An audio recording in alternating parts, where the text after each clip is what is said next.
back, listeners and viewers, to another episode of Deducation, the Teacher Talking Terror podcast, where myself, Mike, and myself, Courtney, are back yet again to cover probably our last movie before school starts up.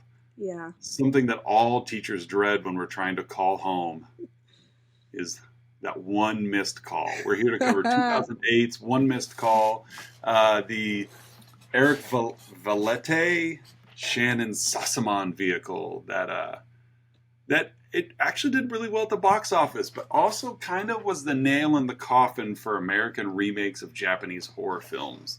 So I talked about last episode, there's this big influx of really good Asian horror films, Korean, Japanese, etc., that was really effective and was really doing well, and Hollywood was out of ideas, so they just started making remakes of those movies. And those movies did well over here. And then this one come out. And while it did well at the box office, I think it doubled its money. It also was the second lowest rated movie on Rotten Tomatoes for that entire year. It had a 0%. Not a single critic in 2008 got a positive review out of this. And there was only one movie that entire year that the audience gave a lower recommendation to, and that was Balls vs. Eckstein, which I've not seen either. I've never even heard of that. But that was in 2008. We're 15 years later now, and we're going to look at it with a pair of fresh eyes. I've not seen this movie before. You've not seen it before. Was this another TikTok recommendation? Yeah, it was a TikTok recommendation. Okay. And so, yeah, let's get in and cover One Missed Call. We'll decide whether we found it scary or not, whether it was effective or not, and whether or not we would answer the phone if it tried to call. So we did change we didn't change formats, but we changed movie approaches last week, where we talked about how we're going, our rotation, where we'll do, I'll bring a pick to the table, and then you'll bring a pick to the table, and then we've got a horror poster I got for Father's Day. And we'll take a movie off of that. We have 92 movies left to go on there. And I do have access to all 92 of those missing movies. So oh my goodness. Yeah, I was busy since the last episode of tracking them all down. So we'll be able to shuffle through that playlist, so that we can pick one off the list for sure. And then, of course, we'll just shuffle a random horror film for our fourth rotation before we start all over again. So this was your pick, your TikTok recommendation. You said you got a list going, which excites me. I feel like you're invested now. I got movies we got to get to. And so, yeah, let's cover One Missed Call. I'll let you kind of take the reins. Okay, so this movie starts out pretty strong, I would say. There's a fire happening, and you just see this girl screaming for help. Yeah. And I don't know. I think that's pretty dark. So little girl's rescued from the hospital. Mother is not rescued, or they can't find her anyways. Yeah, the fireman's like, "Where's your mom?" This little girl's gonna know. Yeah, exactly. She's on the 5th floor. Yeah. Room 32C. Yeah. But that's kind of where it starts out, and then we cut scene to this undergrad student who's sitting outside, and she's clearly at her parents' house. Clearly lives at home.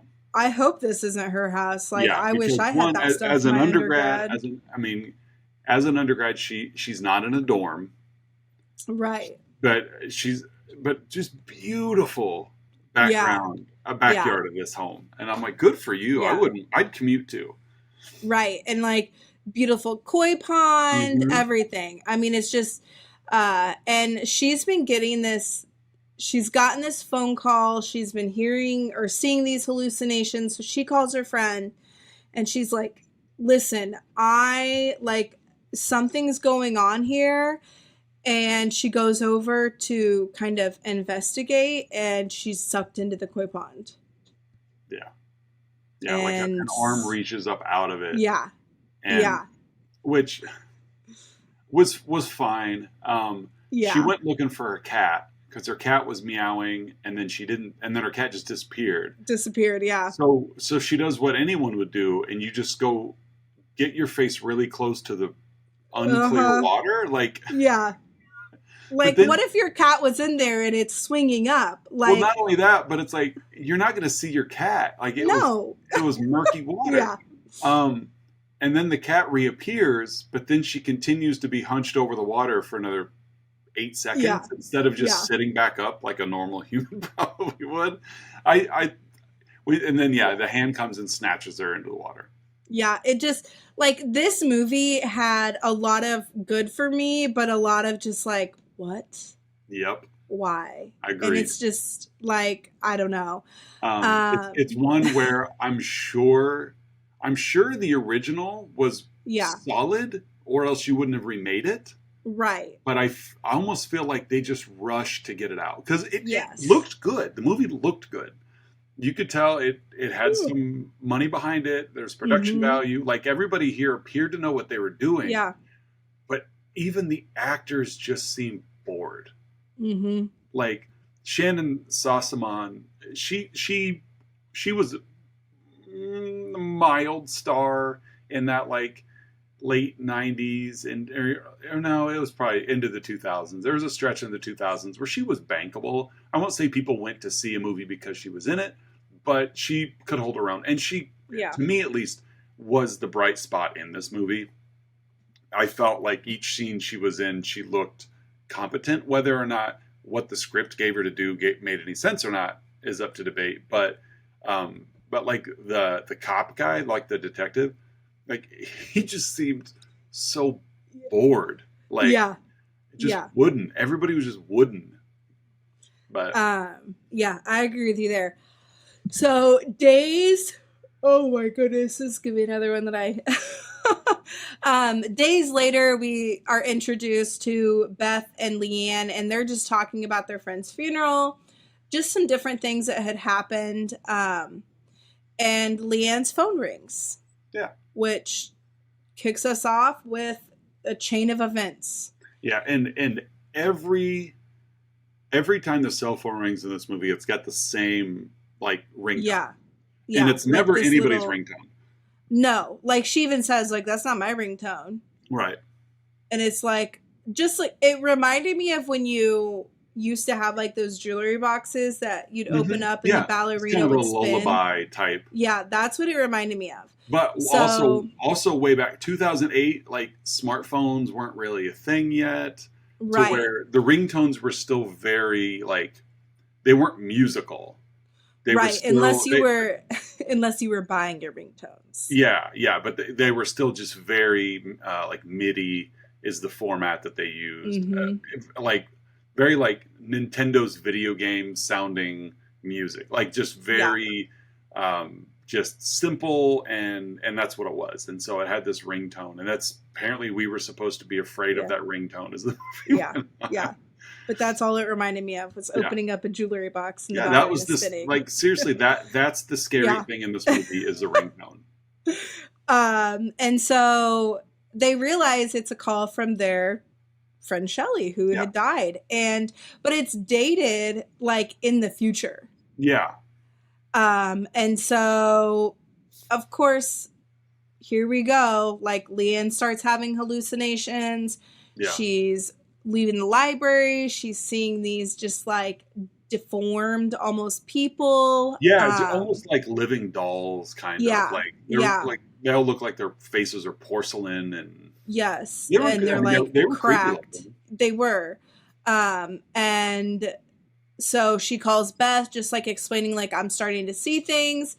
Beth rushes to her, but not Beth soon enough. Around the corner from downtown. I know. I was like, she said she was at the overpass, and then where are you? Oh, I'm only a couple blocks away, and the next thing you know, she's like, literally rounding the corner, still on the phone. She's the fastest person ever. Yeah, like it's because it's a very small business district in this city. You've got your main street full of high rises, but literally just around the corner, it's residentials. And this is where Beth lived. And Beth didn't make it soon enough because Leanne falls off of that overpass and is hit by a train. Oh, no. and a red candy popped out Yeah, of her but mouth. not before like a red jawbreaker Yeah. falls out. Yeah. Which Like what? I don't know. I did not get that. I don't either.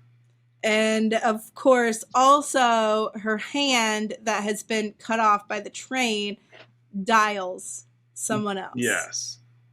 Kind of a cool effect, I get. Like, I will say I thought the effects in this movie were good. Like, they weren't bad. Like the gore was good and stuff like that. Like I said, the movie just it required the viewer to completely turn their brain off. Yes. And just really like early on, like again, like you said, the fire thing to start with. Okay, all right, because we have a feeling we're going to come back to that, especially when the second scene. But even at the second scene, you know, where Shelley is being pulled into the koi pond. Yeah.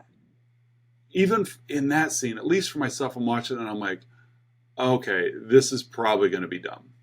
Like, but it's like, but once you have that hat on, and you're like, okay, this is the ride I'm going to be on. You can either complain about it or you can just be like, okay, let's just see where we go. Like, I'm not expecting horror masterpiece here. Correct.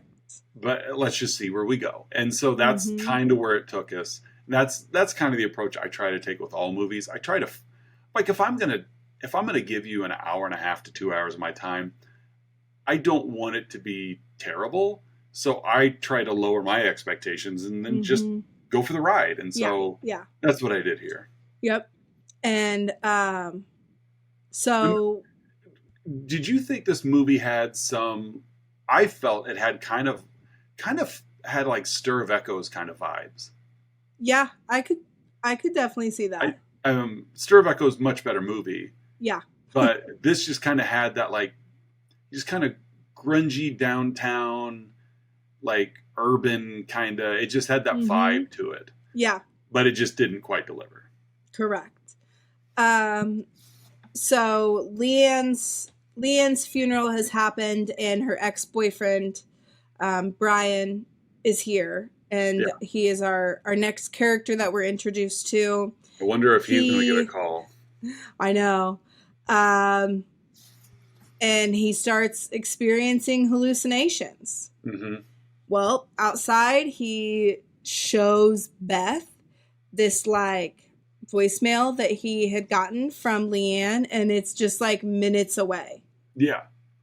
And the voicemail is dialogue that something that the person is going to say right before they die. Right. And it's just like, which was kind of cool because at least for us, like, we didn't know when it was going to happen, but we knew, like, when they said this thing, the end was coming. They're gone. It took Beth forever to figure that out. Yeah. Yeah.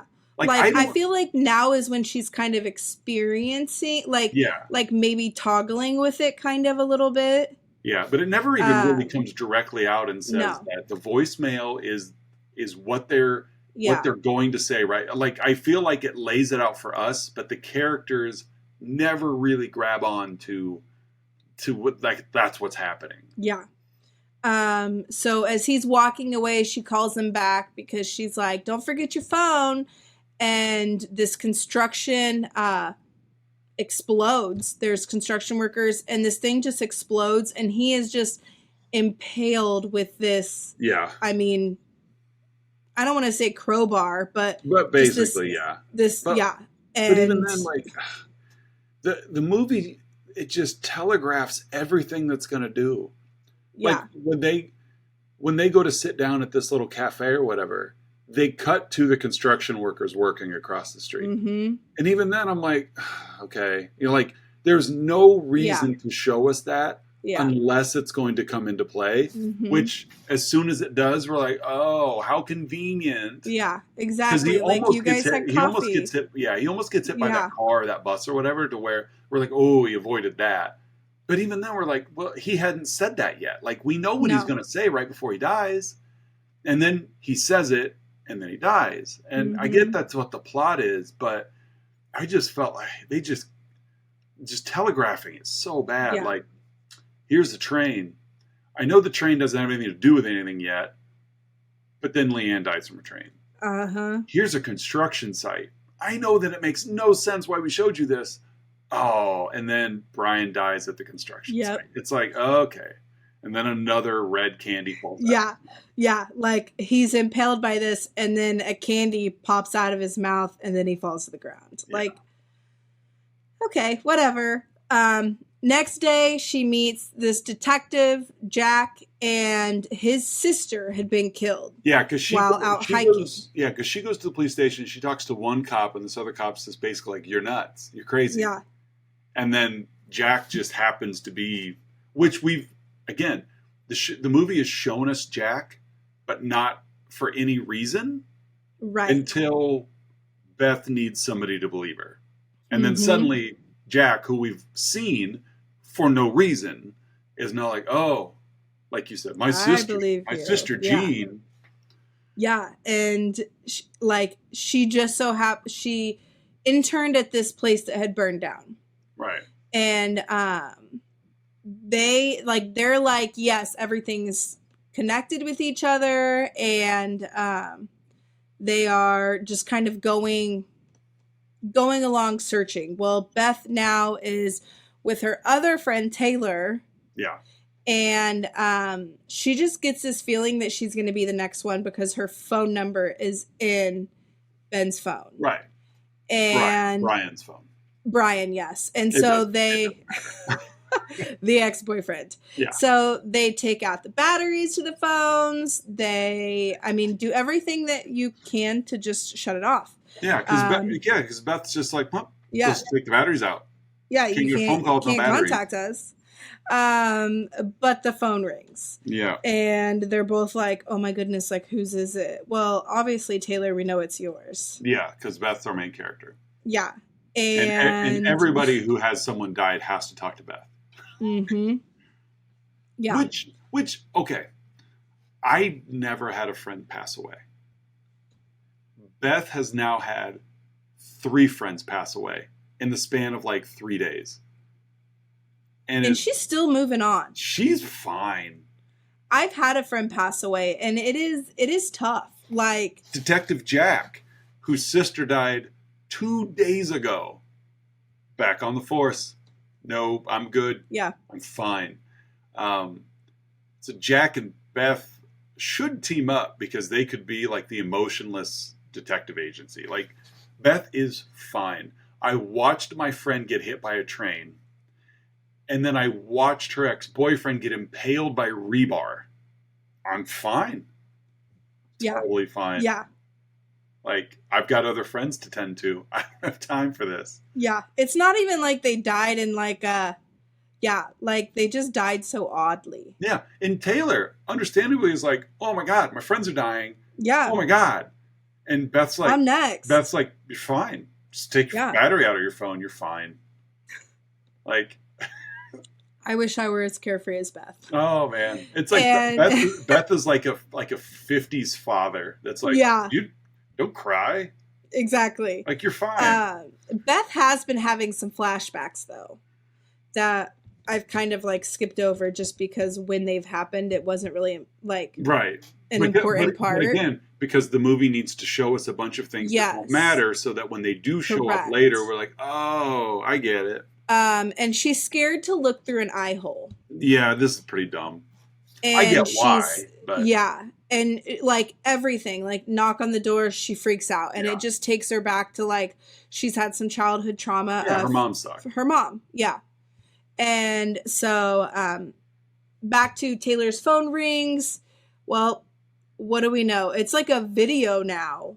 Yeah. Of her, dying. Taylor clearly is the wealthiest of all her friends. Yeah. Because everybody else could just afford like a cheap old flip phone, but she's got the newest generation. Yeah. She's got the nice one. The Kyocera something or other. You don't know what that phone is, but no, but I would think like she has like the Razor of my generation. Exactly. Yeah. She's got the newest Nokia phone. Yeah.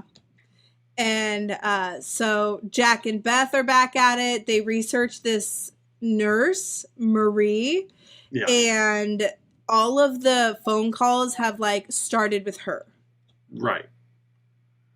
Yeah. And so he's like, all right, well, they connect some ties of like his daughter or his sister worked with CPS, and Marie had some things going on of like they had kind of chalked it up to, oh my goodness, like Marie's oldest daughter had died from asthma. an asthma. Yeah. And they had said Munchausen. Yeah, Proxy by Munchausen. Like they'd chalked it up to that. Like she just needed something to be wrong with her kids. Beth did. Correct. Yes, Beth did. Not the detective. Beth did. Beth did. College student Beth was like, oh, well, that's Munchausen by proxy. I know that. Like, who doesn't? Yeah. The detective's like, oh, good call. Yeah, exactly. I'll listen to this college girl. Yeah. And it had mentioned, you know, just like some weird things. And so that's how they had, again, tied Jean to this Marie. Right. So now Beth has... And for you listeners out there, the movie makes it as crystal clear as what we just explained it. Yeah, like I feel like I'm going all over, but I'm also like, this is as clear as it was in the movie. Right. Like that's all they talked about. Exactly. Like this whole scene where people weren't dying, but they were trying to explain the rationale behind it was like, huh? Uh-huh. Yeah, I was like, okay, I missed something. Like, no, I don't think so. Now we've got a TV producer. Oh yeah, this was part of the original movie. Okay. But man, it just feels awful here. I know, and he like approaches these like out of this town, like you find these two girls and you're like, hey, I hear you got something crazy and I can perform an exorcism to get rid of that energy. On TV. Yeah. On live TV. Who's going to be dumb enough to agree to it? Taylor does. Well, because Taylor is the only one in this movie that is actually showing any distraught emotion, but yet as an actress, she's not strong enough to actually do it convincingly, so she's just freaking out, like spastic. And as soon as this like TV exorcism guy comes along, she's like, "Oh, I'm in. Yep. Let's do it. Yeah. Let's put me on live TV and exorcise." Like, and not not pull the demon out of me, but let's perform an exorcism on my cell phone. Yeah. Yes, it's as goofy as it sounds. Oh, and so Beth heads there, but Taylor has been choked to death. Yeah, because of things like So Beth sees another friend die. Mm-hmm. And now Beth has a phone call. Uh-oh. And it's dated for tomorrow. Right. So we better put the pedal to the metal because Beth and Detective whatever, is it Jack? Yeah. Yeah. Beth and Jack, we better get to the bottom of this because it's been okay for everybody else to die in this movie, but not Beth. Right. We can't let Beth die. And so she's like, you know what? In order to like get to this, I have to find Marie. Yeah. And I have to like, I don't know, hash it out with her, maybe whatever she thinks is going to happen. So she heads to St. Luke's, that has the previous burnt down building. Right. And Jack follows her there. Yep. But as Jack walks in, he is like attacked, kind of. I don't know. Which doesn't make any sense to me. Yeah. Because at no point in this movie has this entity done anything to anybody else except for the person they're killing. Right. Beth and no bystanders have been harmed or influenced except for Jack, which again doesn't make sense outside of the fact that, well, Jack's there's not really only two characters we know the name of now, and Jack and Beth. Exactly. And it's just again like they've completely shifted direction with this ghost, we'll call it, of like you didn't do anything to anybody else around any of the other murder scenes, but now suddenly you're going to protect that you got to make sure. And yeah. And it's just silly.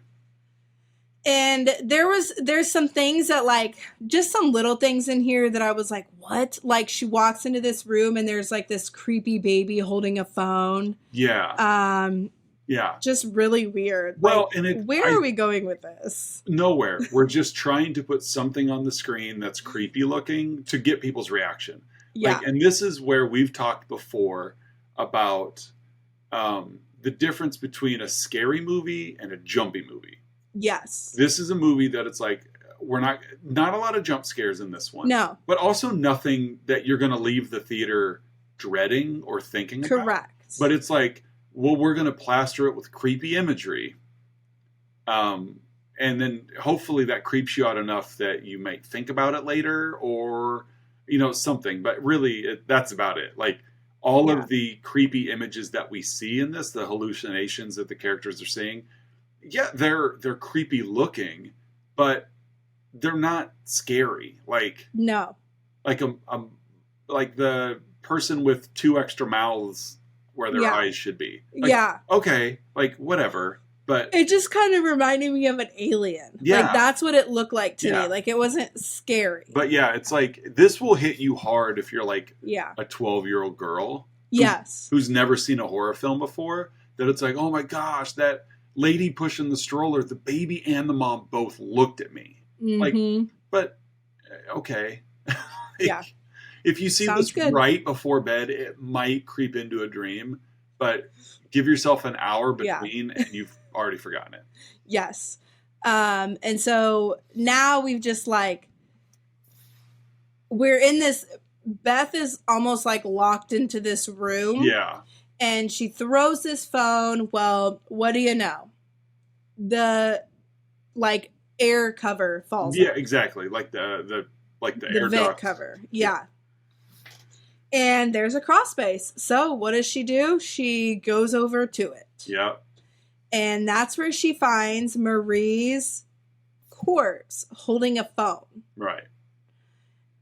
And I also have questions here, like, why is she in a crawl space? But whatever. Yeah, like she crawled into that crawl space to make the phone call. Like, honey, you're a nurse at this place. Like, what are you doing? But whatever. And obviously, like, she's all burnt up. Well, Beth pulls the phone from her hand, but not before Marie comes to life. Right. And which is pretty creepy looking. Yes. Like they really did a decent job with the effects. They did, because like we have discussed, like these doll-like looking people, like they did. I mean, they looked like pure broken porcelain. Yeah. Like she looked like she had been charred from a fire. Right. And she's like, I don't know, she's not attacking Beth, but she's like holding her down. Yeah. And Beth's like, please don't hurt me. And Marie's like, forgive me. Yeah. Okay, I forgive you. Yeah, like you've done nothing to me. Forgive like, you for all what? right. Yeah. Like, and so then Beth's like, you know what, Jack? Like, maybe Marie brought her kids here not because they were, Munchausen by proxy, but because she wanted to protect them. Yeah, because Beth is a certified genius. Yeah, she is. Like, if she weren't, she's just walking plot exposition. Yeah. Like, so everything that comes out of my mouth is just to move the plot along. Uh-huh. I know all the answers. Of course. I've given no second thought to any of it. They go to the foster home because missing persons took but 20 minutes to get back to them and find this missing person. And yeah. And they uncover some photos, and like the teddy bear just looks kind of evil in these photos. So of course they look into it, and it's a nanny cam. Yeah. Yep. They watch the footage, and Laurel's older sister Ellie has been tormenting her this whole time. I mean, like, cutting her, bruising her. Ellie's the one that died from an asthma attack. Yes. But this is obviously before she died. Yes, and it's like a big flashback of that, and Yeah. so when Marie realized that Ellie was being abusive, she's like, I knew it, and she locked her inside of this room where Ellie had an attack, Yeah. and that's where Because she was as a as a single mom. I have two daughters, and one has hurt the other one. So I'm going to lock one in their room while I take the other one to the hospital. Which again would explain why Marie looks like she's an abusive parent. Yeah. But she's not. She's actually trying to tend to her daughter, who now she just figured out why is getting hurt. Mm-hmm. Meanwhile, locking the asthmatic kid in her room. Who is now overwhelmed. As you leave the entire building, like, you stay here, I'm going to leave. And by the way, you're locked. It's bad parenting, but you know what? Yeah. It's a bad movie. So. Yeah. And so this is like, I don't know, just some weird things. Like, this is where we see the dolls and everything from the hallucinations. Yeah. And the millipedes music and is coming out. And before dying from her asphyxia, like just completely choking, she dials her mom's phone. Yeah. And why she didn't do that at the beginning, I don't know. Yeah, exactly. Because the movie didn't want to. And like Laurel had kind of like opened up saying like she was mean, but she always gave me candy. Exactly. Because this innocent little girl, I mean, you know, like, yeah, she yelled at me and she hurt me, but she always like said sorry with candy. She always gave me a red jawbreaker. Yeah. And that's where they're like, oh my goodness. So he goes to Beth's house and he banging on the door. Well, she finally gets the courage to look through the door hole. Yeah. And she realizes it's him. Yeah. Oh, all right. Thank God she faced that fear. Yeah. So he comes in and then someone else knocks on the door. He goes to peep through and she's like, no. Right. And he gets stabbed through the eye. Yeah. Killing him. Yep. And this is just where I don't know, like, again, it was kind of weird throughout the whole thing. But then it's just like the house kind of blows up, but not blows up. Right. And Ellie appears, goes to attack Beth, but Marie's there to save her, like, throws her back in the phone. Yep. You heard that, folks. Yeah. Literally just throws her daughter back in the phone. Ghost mom throws ghost daughter into the phone. Yeah. In Jack's phone. Yeah. And then a red candy then falls out of Jack's mouth. And his phone dials. And the ending scene comes to where a detective gets a phone call out of the box. Yeah. And that's... So basically this entire movie is just centered around making sure Beth doesn't die. Yeah. Because they didn't stop the curse. They didn't stop the Marie didn't stop Ellie from killing. She just stopped Ellie from killing Beth. Right. That's it. Everybody else around Beth is dead. And now Beth has seen and 2 ghosts. I'm sure she's fine. She's fine. I mean, she did have a lot of childhood trauma. Like it did talk about how her mom abused her, and then her mom's like, "Go ahead, go tell your dad." Well, she peeped through the hole, and that's where her dad had hung himself, and she had seen, and like that was the fear behind. Yeah, that's right. But it's like, but who has a peephole on a door in the house? Yeah. Like, that right there is dumb. Who has a peephole on an interior door? From the hallway. Yeah. Because that, I mean, I'm assuming, I don't remember exactly what door Beth was looking out the peephole for, but the only one that would have made sense is if he hung himself on the front porch. Yeah. Which I didn't think it was the front I don't porch think it was door. either. I think he probably would have been noticed prior to that. Yeah. Swinging from the front porch. Well, ladies and gentlemen, that is TikTok's recommendation. I know. I gotta quit going to No. These movies... Oh, I'm not done because, like, I'll still go there. I've still got a list. Oh, good. But I'm just like, people said, like, this was so scary. Mm-hmm. It messed me up. How? How did it mess you up? Yeah. I'm curious. Well, I don't know. I'm not on TikTok, so I don't know. TikTok has brought some good movies to the table, but it's also just kind of let us down these last two movies. Yeah. So one missed call. You guys can skip this one. If you do want to watch it, it is streaming on Apple Plus. So if you're like, man, I want to, maybe you're like me. I find satisfaction in watching a bad horror film. I really do. Like, I'll watch it, and as soon as I can realize that, like, okay, this movie's going to be a joke. Yeah. Then I'm like, let's see how bad it is. Like, I'm totally fine with that. Like the movie we're doing next week on my other podcast, Let's Talk About Flicks, is honestly worse than this one. It is. But it's more confusing, more bizarre, but it's from the 80s, and it's like, I respect that. I'm like, you know what? You made it though. Like, somebody wrote a script and presented it to a producer that are like, this is going to be a great movie. And then, like, it's George Clooney's first movie.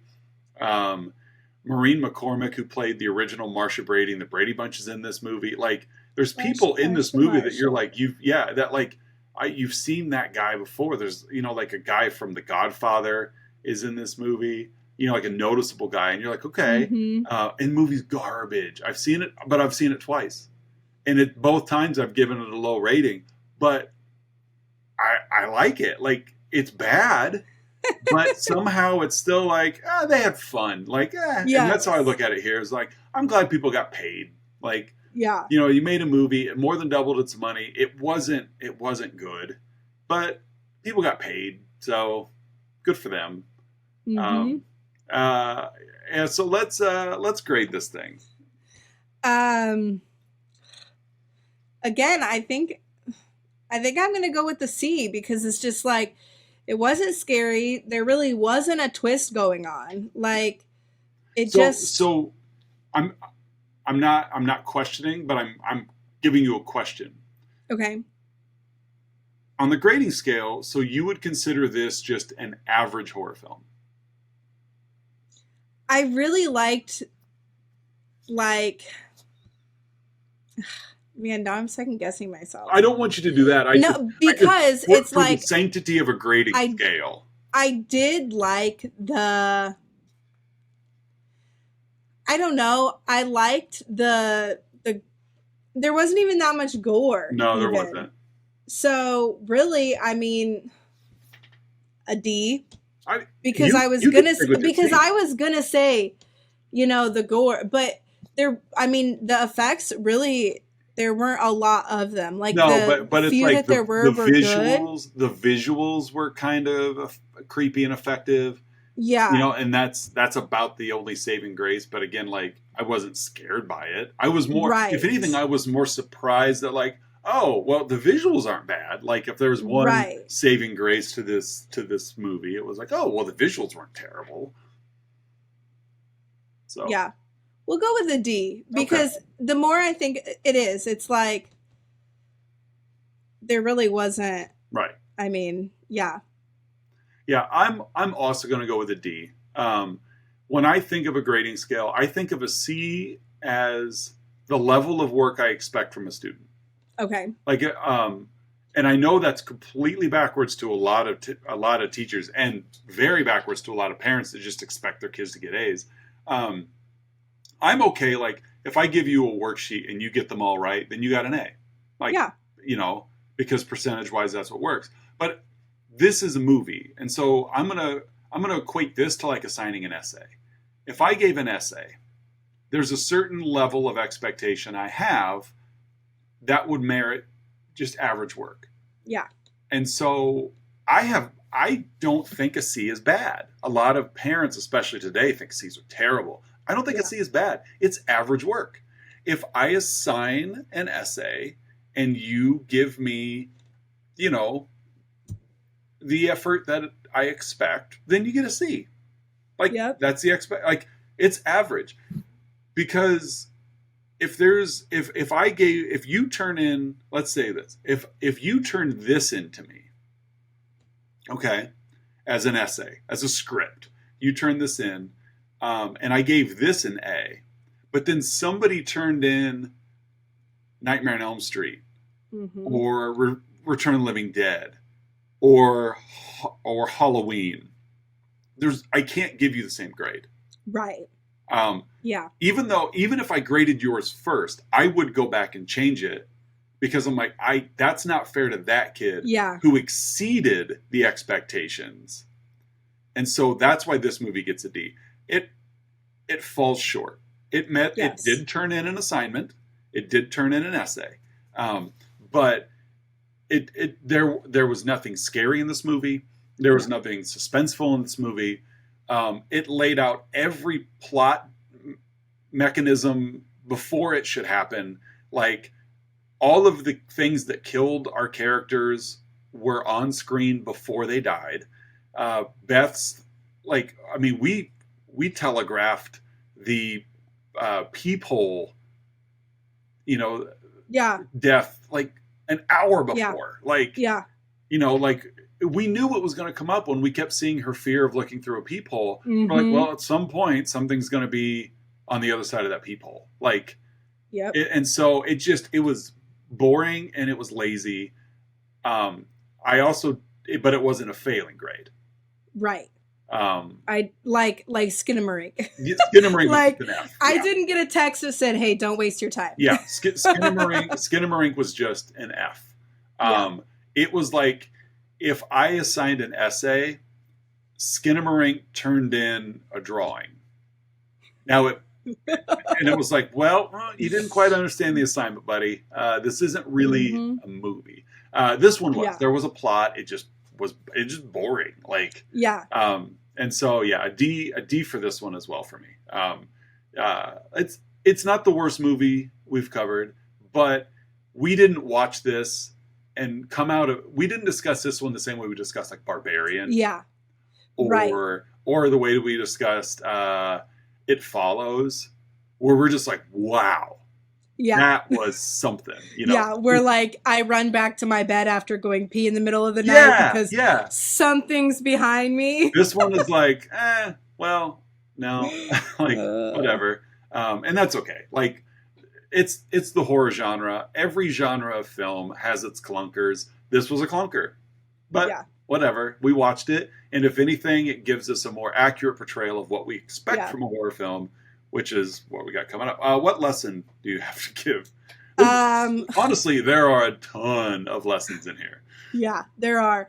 But I'm going to stick with one that just kind of like is closer to me, of like childhood trauma does stick with you. And like, even though this movie it did, but it didn't hit on a lot of childhood trauma. Like it had a bunch of flashbacks and it kind of talked about that, but it also, like, that wasn't the movie. But it's just like, this has stayed with her for years to come. Right. So just be careful what you are doing in front of your kids, talking about doing to your kids, like, because it sticks with them. Well, and we could forever. even talk ourselves into that, burying that trauma to become a productive person in life is probably what led Beth to not having any sort of emotional reaction when all these people are dying in front of her. Yes. Yeah. So she's watching them die, grisly deaths and whatever. Like, it's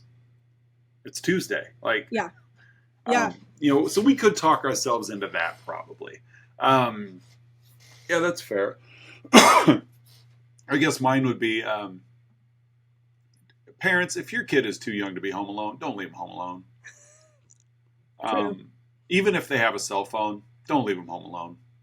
My kids are 12 and 9, And the closest I get to leaving home alone is I'm going to run to the store. Don't take a shower while I'm gone. Don't eat while I'm gone. Just stay there. Like, Yeah. and to tell a 12 and 9-year-old in the summer that each have an iPad to just stay there, they're going to do that anyway. They didn't even hear you. Right. But they, and it's like, but seriously, do I leave them home alone long? No. No. Like, if anything, I leave them home alone in small doses because my daughter's going to be 13 this year. And it's just in an effort to eventually we're going to graduate to you're old enough to be home alone. We're getting close to that. Did I do that when she was 11? No, of course not. But it's just baby steps kind of thing. And of course they do fine. Don't go outside. Don't answer the door. Don't eat. Don't shower. Just stay put. And so that's here. Marie, first of all, she was rushing Ellie to where was it Ellie? No, Ellie was the dead. Right. She, whatever her name was, the other one. Lorraine. I don't care. Laurel. It's like she's taking Laurel to the hospital constantly for checkups. And at no point appeared to investigate Ellie. Like it always seemed like Ellie and Laurel are left alone together. Laurel gets hurt, and we never question Ellie. No. And then, then she locks her in a room and leaves the house. Like, she was way too young for that. So, parents, please don't leave your child home alone when they're not ready. Like, my son doesn't even like being downstairs by himself when we're all home. Like, it bothers him, and that's fine. Yeah. Like, he admits, I don't like being downstairs by myself. We respect that. We're good to go. Mm-hmm. So yeah, just don't do that, parents. Don't do that. So yeah, that's one missed call. Again, you could stream that on Apple Plus if you're interested, or you could just listen to us and avoid it. Well, it is time for movie poster horror. How are we going to go about this? Do you have I've put all the remaining 92 movies in a playlist. Oh my gosh, I love that. To where I can shuffle them. So it's still randomized, but it's randomized from a small sample. Yeah. And then once we watch the movie, I will take it out of the playlist so we don't shuffle across it again. Okay. Okay. And so, and this also helps me because I'll kind of give this disclaimer. I'm going to make sure none of my choices come off the list. Okay. You don't know what's on the list. So that's fine. If you happen to pick one for yourself, that's fine, but because they're on this separate playlist, they are all still in like the general population of shuffle. Yeah. So there is a chance that like next week when we do just a random shuffle, it may pop up one on the list. So what? Okay.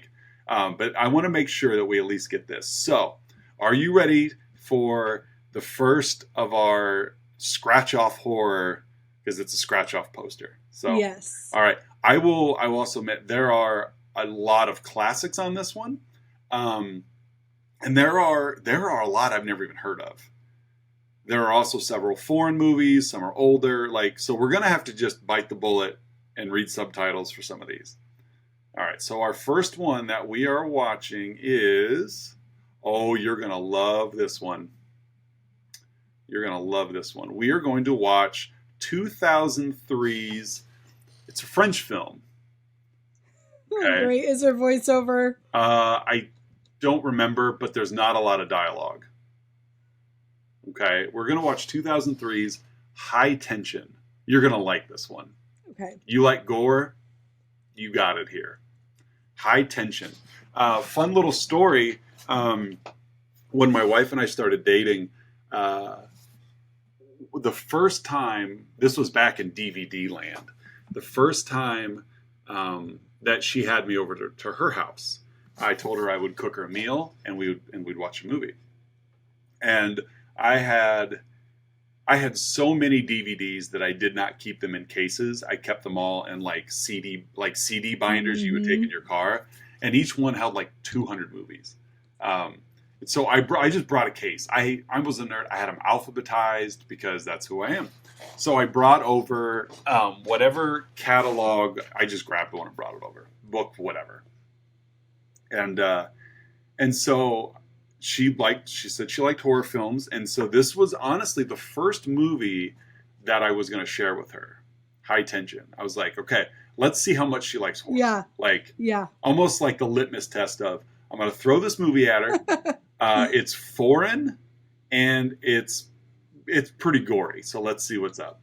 Put the movie in, and we're not even 5 minutes into this movie, and she goes, I think I've seen this one. And I'm like, really? And then she proceeded to tell me what it was about, and I was in love. And that's when he's like, will you marry me? me? It was like I had made her dinner, and then something like the first movie I threw at her, she had already seen, and I was like, oh, this woman, she is great. So we did not watch it. We watched something else. But yeah, High Tension, 2003. It's a good one. It's a very good one. Well, it's on this list of 100 top horror films. Yeah. So we will be covering 2003's French High Tension next week. It's good. I'm not going to say anything more about it, but there are a lot of gross scenes in this one. Okay. Not like unbearable, but yeah, much better than One Missed Call, for sure. Okay. So High Tension. You got anything to send out with social media wise? Facebook, Instagram, and Twitter. You can always like and subscribe if you're watching this on YouTube. We'll greatly appreciate it. Let me check really quick if we want to give our viewers and listeners a heads up. Like I said, we are watching High Tension next week. You can catch, it's 2003. You can stream it on Tubi. You can watch it free on Canopy, Pluto TV, Plex, Freevee, Redbox. Like it's out there. You could watch this movie for free. If you've got Amazon Prime, or you can also stream it through there. But you can watch this movie for free through a lot of the free streaming apps. Like I said, Tubi, Pluto, Plex are the three that I go to for free stuff quite often. Yeah, this is a good one. I like this one a lot. Like, I'm excited for next week because I know you haven't seen it. So yeah, that's one that I'm like, oh, I always like it when I can bring one to the table that I know is good and you haven't seen it. It's like watching someone open a Christmas or birthday present. You're like, wow, this is what I always wanted. But I do have a feeling that that next episode, there's a chance it's going to be, unless you want to watch it and we just get it done before the week's over. That's up to you, though. I don't know what your plans are. See. But I have a feeling that might be our first episode dropping while we're both back at work. But unless we want to get it cracked out before that, it doesn't matter to me. I'm open to it. But we could obviously make that decision off air. Yeah. If you don't have anything else, I don't either. So for Deducation, I'm Mike. And I'm Courtney. And we'll see you guys next week when we talk about High Tension. Bye.